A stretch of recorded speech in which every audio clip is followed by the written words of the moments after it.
Assalamu alaikum to all our audience. We feel very blessed to be celebrating Imam Ali alayhi salam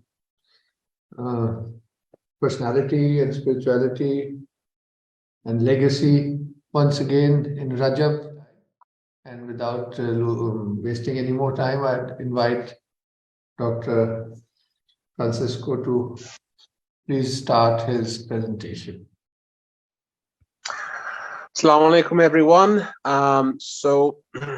For this lecture, I will speak broadly about the symbolism of the gate. I titled this presentation "The Gate, Its Guardian, and What It Guards." Yeah. So this is the plan of the presentation. So first of all, symbolism of the gates, guardians of the gates, and then thirdly, beyond the gates. I will start first of all with the symbolism of the gate, and just a reminder of what a gate actually is, so that we understand what we're talking about. So for people who are, of course, brought up in the modern age, it's very difficult to understand what the function of a gate really is. But in the pre-modern world, most of us would have lived in most of us who would have lived in cities that were guarded by walls protecting those cities, and there were only very few entrances to the city, and that entrance would be, of course, the gate. Now, some cities do still have those gates. I imagine Lahore still has some of the gates from the Mughal period. I mean, so there are still cities that have those gates, but I think it's important to realize where this symbolism comes from.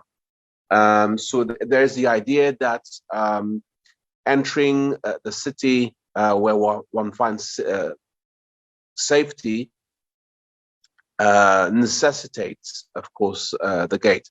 But the gate has, as we'll see, a double function. It's a point of access, but it's also a continuation of the wall.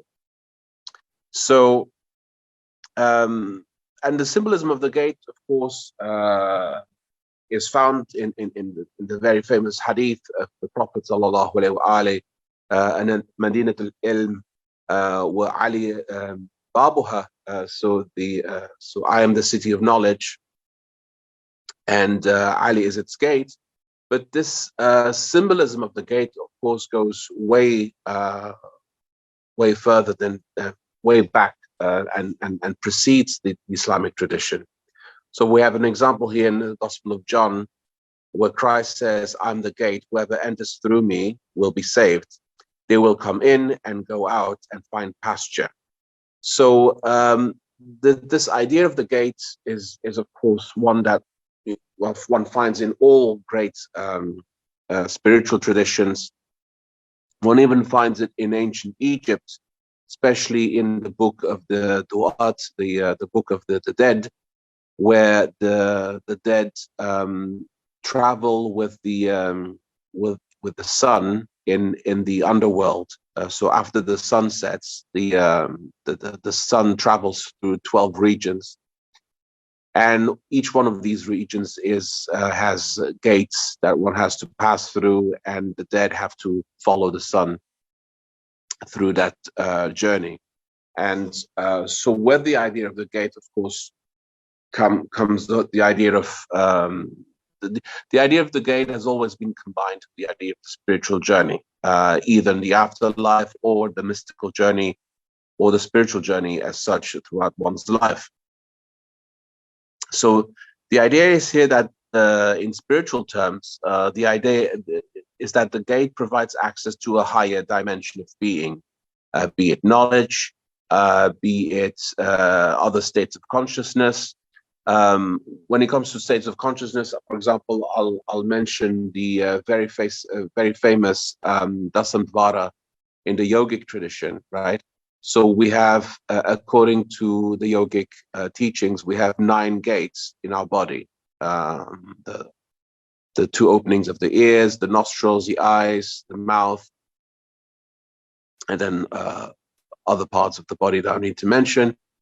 And then there's a 10th gate, which is actually situated at the top of the skull, and which is the access point, which is the gate between the Ajna chakra, the third eye, and the Sahasrara chakra, the 1,000-petaled lotus that is situated a few inches above the skull.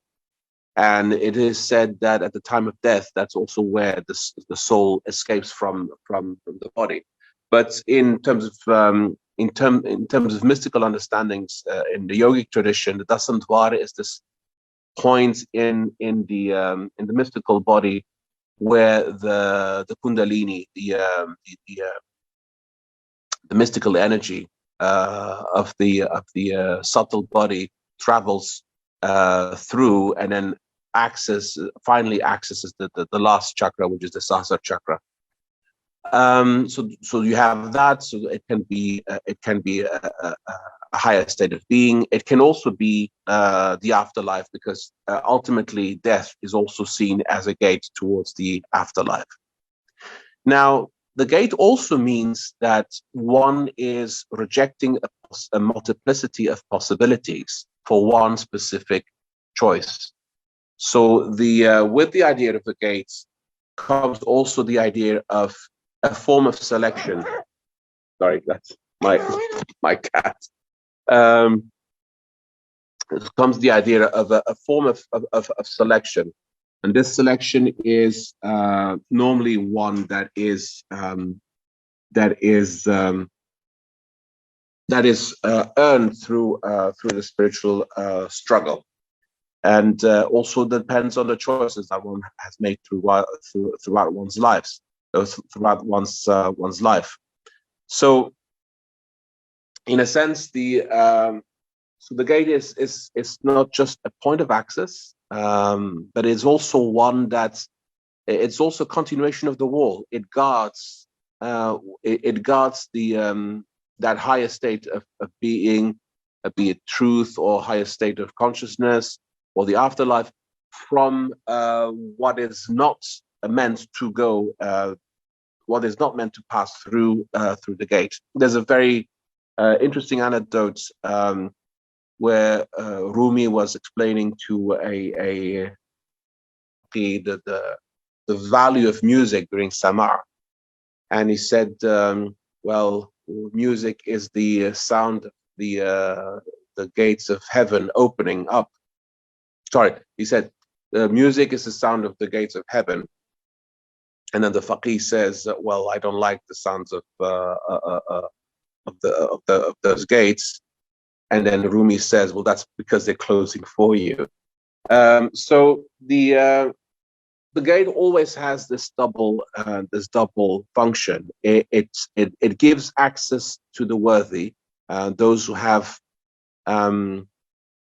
who are meeting the conditions to pass through the gate, but it also protects the city from those who are not meant to pass through the gate. And this, of course, leads us to the understanding that in traditional spiritualities, the idea that somehow spiritual truth should be acquired or should be made available in a sort of, I don't like the term, but the sort of democratic way, that it should be a freebie for everyone, and that these truths should not be should be accessed without any effort. That is foreign to the overwhelming majority of these great spiritual traditions. There's a plethora of stories, of course, that tell us how great spiritual masters had to go through incredible trials before even being allowed to enter the spiritual life, before getting initiated. And of course, the gate is, of course, a symbolic way of signifying the initiation process, right? But there is this idea that passing through the gates requires a trial, an effort, and that and of course a choice, right? That it's not a freebie, that it's not a free for all, and that somehow no effort is required to pass through the gates. And whenever one finds spiritual traditions that talk about gates, then it's very clear that what is implied through it is that one has to, passing through the gate implies these trials and these checks and these tests. And this is where we come to the idea of the guardians of the gate. Now, people who are familiar with various spiritual traditions, especially the Eastern ones, be it Buddhism or what we call the Hindu religions, know that at the gates of temples, you'll always have guardian divinities, right? So in Buddhism, they're called 𝑡ℎ𝑒𝑟𝑢𝑡ℎ, the protector of doors. And they always have, actually most of the time, they have very frightful appearances, especially in Tibetan Buddhism or in other forms of esoteric Buddhism, for example, in Japanese Shingon Buddhism. So you have these guardian divinities, and very often they're actually associated with war, with spiritual war. For example, it's a bit of an anecdote here, but the great daimyo, the great samurai lord of northern Japan, of the Echigo province, Uesugi Kenshin, who was known to be not only a formidable warrior, but someone who was driven by an ethics of justice, and also known for his extreme asceticism. He was devoted to the guardian divinity of the Gate of the North, as the Bishamonten. Whereas his rival was a strategist of a rival clan known as the Takeda clan, Yamamoto Kansuke. His divinity of choice was Maharaji, who is another guardian divinity in esoteric Buddhism. And they actually belong to the same school of esoteric Buddhism, namely the Shingon school in Japan. So, and the idea is that these protecting these guardian divinities of esoteric Buddhism wage war on ignorance, and on anything that prevents people from accessing enlightenment. And Uesugi Kenshin actually saw his mission of pacifying Japan as an earthly manifestation of that, because Japan had been in a civil war for 100 years, and he was trying to bring peace to the country, not for himself, but to actually, for the good of the people. So these guardian divinities play, of course, an extremely important role in a lot of spiritual traditions. Now, guardians may, of course, have different forms in different types of traditions.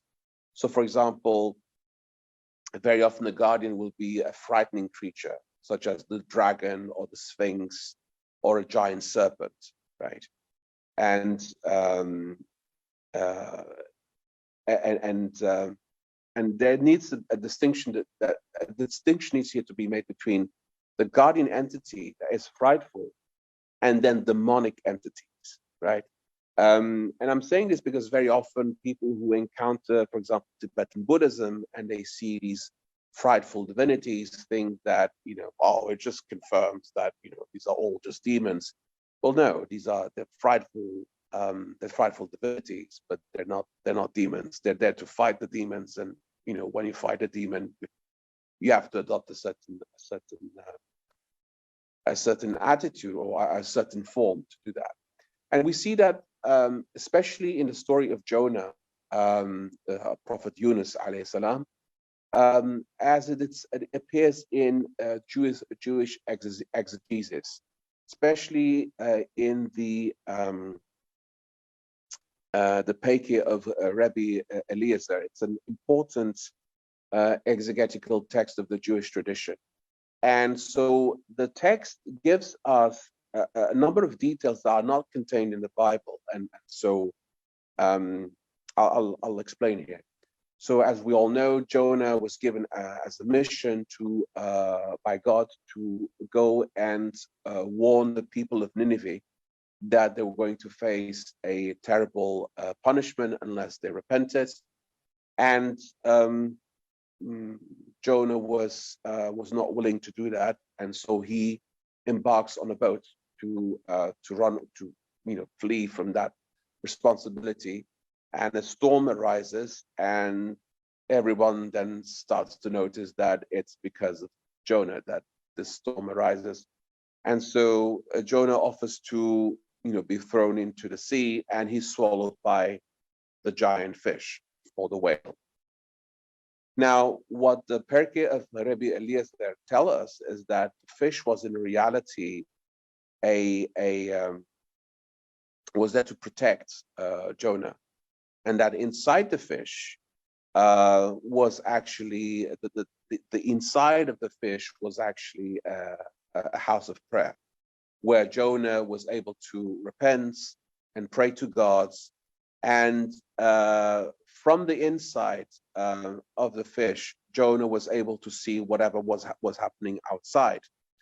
And then Jonah is then brought by the giant fish in the presence of the Leviathan. The Leviathan is a demonic entity, a dragon-like demonic entity that corresponds to, in some form, to the Babylonian Tiamat, the goddess of chaos, of the primordial chaos. And so Jonah confronts the Leviathan by showing the Leviathan the sign of the alliance. I will not go into the details, but here what happens is that the first frightful monster, so to speak, that swallows Jonah is actually not a demonic being. It's actually there to protect him, and the fish in and of itself actually operates as a gate as well, because Jonah has to go through the trial of this confrontation with the Leviathan before he's able to continue his God-given mission. And so the mouth of the whale actually serves here as a gate. Pretty much also in the same way that, for example, when Prophet Yusuf is thrown into the well becomes a gate, so to speak, for a trial that he has to go through. And the trial is always commensurate to the problem that one has, the inner problem that one has. So in the case of Prophet Yusuf alayhi salam, his problem, of course, was that he was confronted with this unique destiny that was revealed in his dream that he was not supposed to reveal to his brothers. And so in contrast to the dream that he received, he is thrown, of course the dream is one that announces acceptance and fame and so on and so forth. And in contrast, the trials he goes through all have to do with anonymity and losing one's identity and going through this huge period of darkness before that dream comes true, right? So that the first gates that Yusuf goes through is, of course, the well in which he's thrown into, and that's where he loses his identity. He goes into anonymity, and then, of course, the prison that he is thrown into as well. It's another level of another gate, so to speak, and a trial that goes with it before he's able to pass through and go to greener pastures, as the quote from the Gospel of John tells us. And that is also why very often the guardian of the gate is often a figure of a judge. So, for example, in the Christian tradition, Peter is the guardian of the heavenly gates, and that's also why the symbolism of Peter is he holds the two keys, and these two keys signify the spiritual and temporal authority of the successor of the vicar of Christ. And so Peter has this judge, in judge figure aspect in the afterlife. Likewise, Imam Ali, in a great number of hadith, he is seen as the divider of heaven and hell. He is he's the benchmark. He is the measuring stick through which the souls will be divided between those that go to heaven and those who go to hell. And likewise, of course, in the Buddhist tradition, and especially in Japanese Buddhism, we have the jewel kings, who are 10 kings of the afterlife, who judge the souls and determine where they go, and then they have to go through a certain number of gates. Now, so the entering the gates is, of course, the entering the gate is conditional upon upon triumphing in over a trial. And of course, the trial is always different depending on the person, right? So for some people, the trials will involve conquering one's lust, or conquering one's arrogance, or conquering one's desire to dominate others, or conquering one's greed, and so on and so forth. And that is why very often you see these, you see a variety of these guardians before the gate. And this, of course, goes back to a very, a simple reality that people, met in everyday life, which is that whenever they passed the gate, very often they would be asked, what their business was, and if they had the right to go through the gate, and they would, of course, be questioned. And so this idea, this idea of the trial before entering the gate comes from there, and especially in the very early hadith tradition. Now, speaking here from the Shia tradition, and the Kitab al-Mu'min of Ahwazi, which is one of the earliest hadith books in the Shia tradition, there's a whole chapter dedicated to the trials that the believer has to go through, and they're not very encouraging. I mean, we all know the famous hadith for the believer, life on earth is prison, and whereas for a disbeliever it is a palace. But there are other ones, such as, for example, there are more shayateen, there are more satans on that, that are troubling a believer than there are flies on a piece of meat. It's not very encouraging, but yes. So this is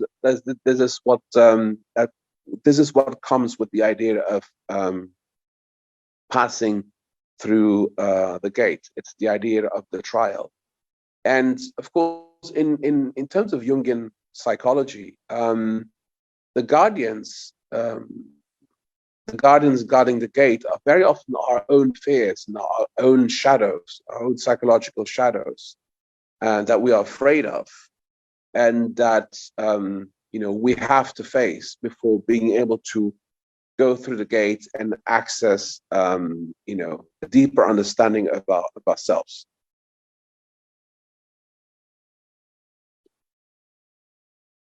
Now, so beyond the gate, right? So we take it for granted that